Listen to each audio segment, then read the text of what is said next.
মিষ্টির দোকানের মতো এইরকম পারফেক্টভাবে পটলের সন্দেশ বা পটলের মিষ্টি কিভাবে আপনারা বাড়িতে খুব সহজে বানিয়ে নিতে পারবেন সেটাই দেখাবো আজকের এই ভিডিওতে। তো বন্ধুরা, পারফেক্টভাবে এই রেসিপিটা আমি আজকে আপনাদের জন্য খুব সহজভাবে তৈরি করেছি, যাতে আপনারা একবার দেখলেই এই পটল সন্দেশটা বাড়িতে খুব সহজে বানিয়ে নিতে পারবেন। নমস্কার বন্ধুরা, বেঙ্গল সুইটস চ্যানেলে আপনাদের সকলকে স্বাগত জানাই। আজকে আমি আপনাদেরকে দেখাবো মিষ্টির দোকানের মতো পারফেক্টভাবে কিভাবে বাড়িতে আপনারা পটলের এই সন্দেশ মিষ্টিটা বানাতে পারবেন। মিষ্টির দোকানে দেখবেন খুব সুন্দরভাবে, কিন্তু অকেশনে খুব সুন্দরভাবে এই পটল মিষ্টিগুলো সাজানো থাকে। এটা কিন্তু খেতে খুবই সুন্দর। পারফেক্টভাবে যদি সঠিক রেসিপিটা দেখে যদি আপনারা তৈরি করেন, দেখবেন যে এর টেস্টটা কিন্তু একদম দোকানের মতো হয়েছে। পটল মিষ্টিটা তৈরি করার আগে আপনাদের সাথে দু এক কথা বলতে চাই, কারণ এই পটল মিষ্টিটা বানানোর ক্ষেত্রে আপনাদেরকে 3-4টে স্টেপ খুব ভালো করে দেখে নিতে হবে। তার মধ্যে দেখুন, পটলটা সেদ্ধ করার সময়, সেদ্ধ করার পরে পটলটাকে কিভাবে চিনির রসে ফোটাতে হয় বা কতক্ষণ ফোটাতে হয় সেটাও কিন্তু একটা ম্যাটার করে। আর একটা এই পুরটাও কিন্তু খুব ভালো ম্যাটার করে। তো বন্ধুরা, এই যে 3টে স্টেপ আছে এখানে, এই 3টে স্টেপকে আপনাদেরকে পারফেক্টভাবে লক্ষ্য করতে হবে। তাহলেই বুঝতে পারবেন যে পটল মিষ্টিটা বানানো খুবই সহজ। তাহলে পটলের সন্দেশ বানানোর জন্য সবার প্রথমে এখানে লাগছে, আমি এখানে 10 পিসের মতো পটল নিয়েছি, একটু বড় সাইজের। এই পটলগুলোকে আমি 5 থেকে 10 মিনিট একটু জলের মধ্যে ভিজিয়ে রেখেছিলাম। তারপর ভালো করে ধুয়ে এটাকে আমি একটা প্লেটের মধ্যে নিয়ে এটাকে এর গা থেকে যে খোসাগুলো খুব সুন্দরভাবে এটাকে ছাড়িয়ে নেব। দেখুন কত সুন্দরভাবে পরিষ্কার হয়ে গেছে। গায়ের খোসাগুলো কিন্তু এইভাবেই পরিষ্কার করে নিতে হবে। আপনারা চাইলে এর থেকে ছোটো সাইজের পটলটা ব্যবহার করতে পারবেন। আমি এখানে ছোটো সাইজের পটলটা পাইনি, সেজন্য আমি বড়টা দিয়ে আপনাদেরকে দেখাচ্ছি। এবারে দেখুন, এই যে পটলের মধ্যে যে বীজগুলো থাকে সেগুলো বার করে নিতে হবে। তার জন্য এই মিডিলের এক সাইড দিয়ে আমি কিন্তু একটা ছুরি করে একটু লম্বা করে কেটে দিলাম। তারপর চামচের সাহায্যে এর ভেতর থেকে যে বীজগুলো খুব সুন্দরভাবে এগুলোকে বার করে নেব। কারণ এই বীজগুলো ভালো করে না বার করলে কী হবে, যে বীজগুলো যদি ভেতরে রয়ে যায়, ভেতরে পুর দেওয়ার সময় আপনাদের অসুবিধা হবে। এজন্য এইভাবে একটু টাইম নিয়ে ভালো করে ছাড়িয়ে নেবেন। আর এটা দেখবেন যাতে ভেঙে না যায়, সেজন্য সেইভাবে আপনারা এই বীজগুলো বার করবেন। তারপরে দেখুন, জলেতে আমি আরও ভালো করে একটু ধুয়ে নিলাম। ধুয়ে নেওয়ার পর এটাকে আমরা সেদ্ধ করব। তার জন্য দেখুন, গ্যাসটা জ্বালিয়ে দিয়ে এর উপরে একটা কড়া বসিয়ে দিচ্ছি। আর কড়া বসিয়ে দেওয়ার পর এতে আমি পরিমাণ মতো একটু জল দিয়ে দেবো। জল দেওয়ার পর গ্যাসের ফ্লেমটিকে আমি একটু হাই করে দিয়ে জলটাকে আমি গরম করে নেব।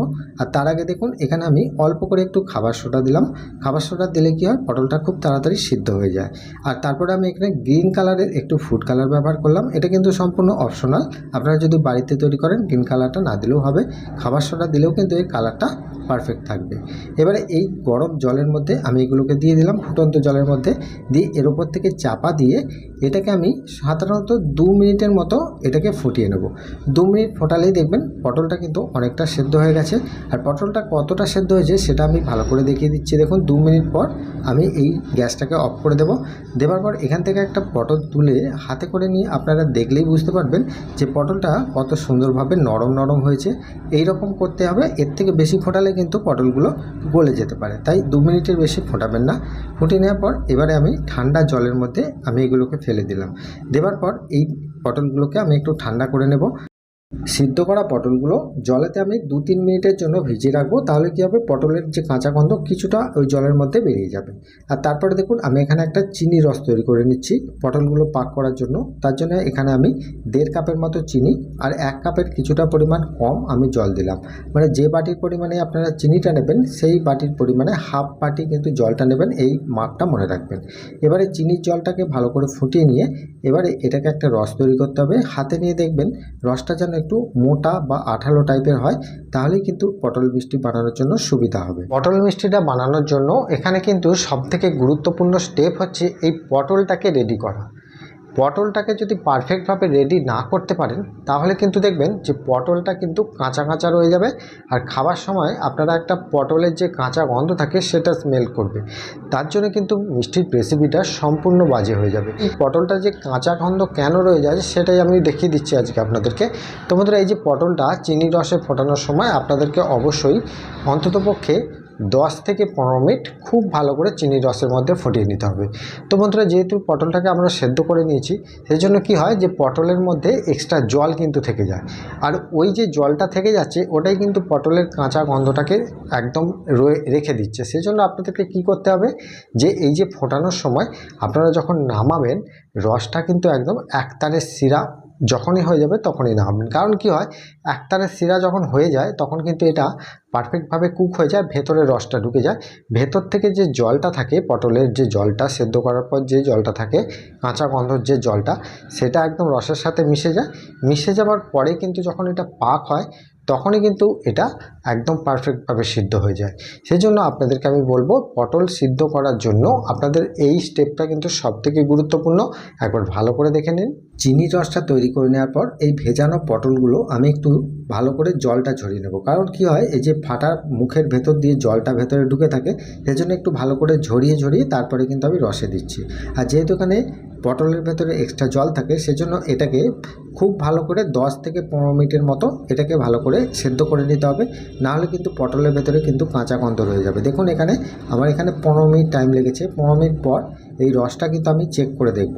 এই রসটা যখন দেখব হাতে নিয়ে এই রকম আঙুলে করে নিয়ে যখন দেখব যে একটা একতারের মতো শিরা হচ্ছে বা রস তৈরি হয়েছে, তখনই বুঝবো যে পটলগুলো আমাদের পারফেক্ট রেডি হয়ে গেছে আর রসের পাকটা কিন্তু একদম রেডি হয়ে গেছে। এই রকম পাকেই কিন্তু এখানে পটলগুলোকে নামাতে হবে। এরপর আমি গ্যাসের ফ্লেমটিকে একদম অফ করে দিয়েছি। অফ করে দেওয়ার পর এই পটলগুলোকে আমি ঠান্ডা করে নেব, তারপরে আমি ব্যবহার করব। তারপরে দেখুন পটলগুলো যতক্ষণ ঠান্ডা হচ্ছে ততক্ষণে আমি এখানে একটা পুর তৈরি করে নেব। তার জন্য দেখুন আমি এখানে একটা প্যান বসিয়ে দিয়েছি গ্যাসেতে। গ্যাসের ফ্লেমটি লো টু মিডিয়াম রেখে আর অল্প করে জল দিয়ে প্যানের গায়ে চারিদিকটা মাখিয়ে দিলাম। তারপরে আমি এখানে লিকুইড দুধ 500 ml এর মতো দিলাম। আপনারা চাইলে এখানে 1 লিটার দুধও ব্যবহার করতে পারবেন। এই যে এখানে পুরটা, যে এখানে পটলের মিষ্টির ভেতরে যে পুরটা দেওয়া হয়, সেই পুরটা কি দেওয়া হয়, তাই সাজেস্ট করব যে এর ভেতরের যে পুরটা, এটা নিয়ে কোনো ব্যাপার নয়। আপনারা যেরকম পুর তৈরি করে এই পটলের ভেতরে দিয়ে আপনারা খেতে পারবেন।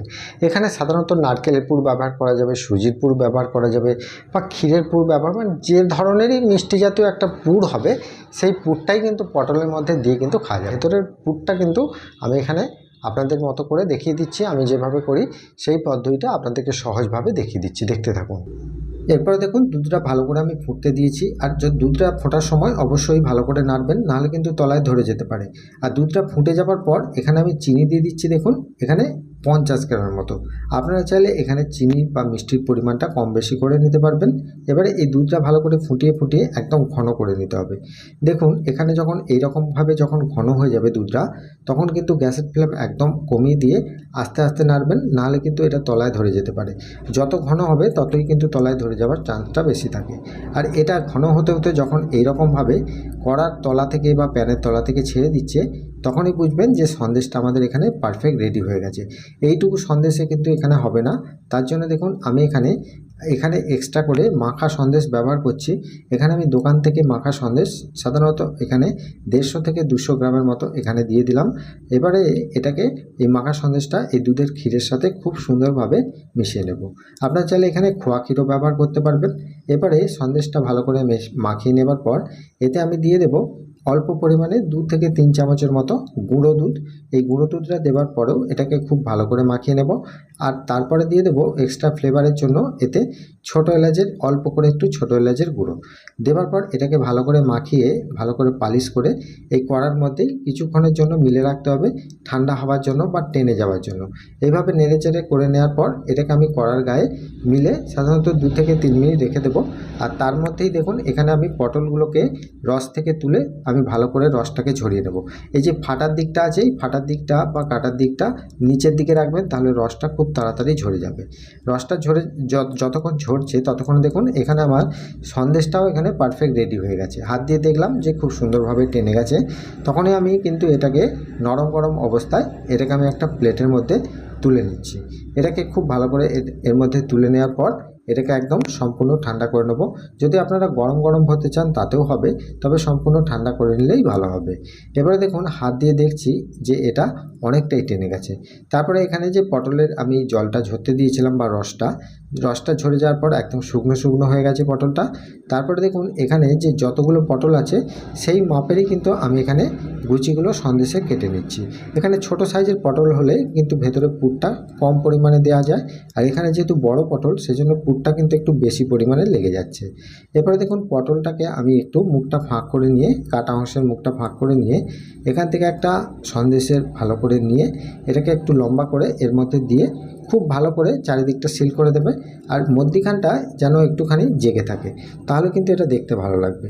এইভাবে করে নেওয়ার পর আমি কিন্তু প্রত্যেকটাই একই প্রসেসে করে নিয়ে একটা প্লেটের মধ্যে রাখবো। এটা কিছুক্ষণের জন্য ঠান্ডা করে নিতে হবে, তাহলে কিন্তু এটা টেক্সচারটা খুব ভালো আসবে।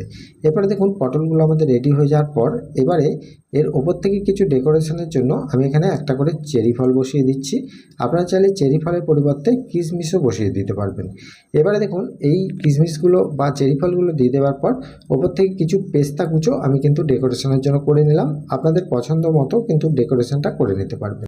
আপনারা নিশ্চয়ই দেখেছেন যে পটল মিষ্টির ওপরে একটা সাদা স্তবকের মতো দেওয়া থাকে সিলভার প্লেট, ওগুলো সাধারণত অপশনাল, আপনারা দিতেও পারেন বা নাও পারেন। মিষ্টির দোকানে কিন্তু দেওয়া হয়, আপনারা যেহেতু বাড়িতে তৈরি করবেন সেজন্য আমি এখানে আর দিইনি। এবারে দেখুন একটা পটল মিষ্টি কেটে আপনাদেরকে দেখাচ্ছি, ভেতরটা যে কত সুন্দর নরম হয়েছে আপনারা নিশ্চয়ই বুঝতে পারছেন যে পটলটাও কিন্তু খুব সুন্দর একটা নরম সফটনেস আছে।